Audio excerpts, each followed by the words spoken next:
दूध काढत असताना कशा प्रकारे दूध काढावे, दूध काढताना काय काळजी घ्यावी, वासर कशी पाजवावी, वासर कशी सोडावी याबद्दल माहिती बघा. आता हे दूध काढणं चालू आहे. वडील दूध काढत आहेत. सायंकाळची वेळ आहे. बघा वासरू पित आहे व्यवस्थितपैकी.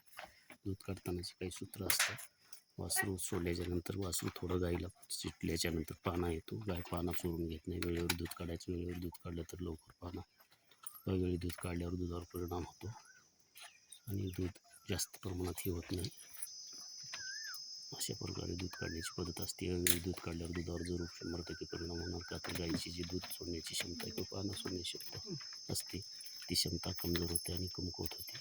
त्यावेळी दूध वेळेवरच काढायचं. वेळोवेळी दूध काढायचं नाही. वेळोवेळी दूध काढलेली तोटे होतात आणि पशुच्या आहारावर पण परिणाम होतो, शरीरावर परिणाम होतो. पशु खात नाही, चारा घेत नाही.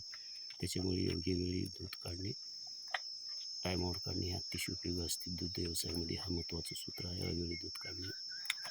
दुधावर परिणाम होऊन गायीच्या आरोग्यावर सुद्धा परिणाम होतो, का तर गाईला जी सवय लागलेली असते किंवा तिच्या जे शरीराला किंवा नसाला हे असते, तर गायीच्या दुधावर अतिशय परिणाम होतो. वेळोवेळी दूध काढणे, टायमाला दूध काढल्यामुळे दूध योग्य येते. दुधावर परिणाम होत नाही. दुधाची ऊर्जा नाहीशी होत नाही. सकाळी बरोबर मुहूर्तावर जो दूध काढलं तर दुधाची ऊर्जा नाहीशी होत नाही. उशिरा दूध काढलं तर दुधातील ऊर्जा नाहीशी होते. त्याच्यामुळे योग्य वेळी दूध काढणे हे दुग्ध व्यवसायातील महत्त्वाचं सूत्र आहे. योग्य वेळी दूध 5ला काढायचं, कधी 7ला, कधी 9ला, कधी 10ला असं जर केलं तर दुधावर परिणाम होतो आणि त्या दुधाचा परिणाम म्हणून गाईच्या आरोग्यावर सुद्धा परिणाम होतो आणि गायसुद्धा लवकर भाकड होते. प्रजन क्षमता घटते गाईची.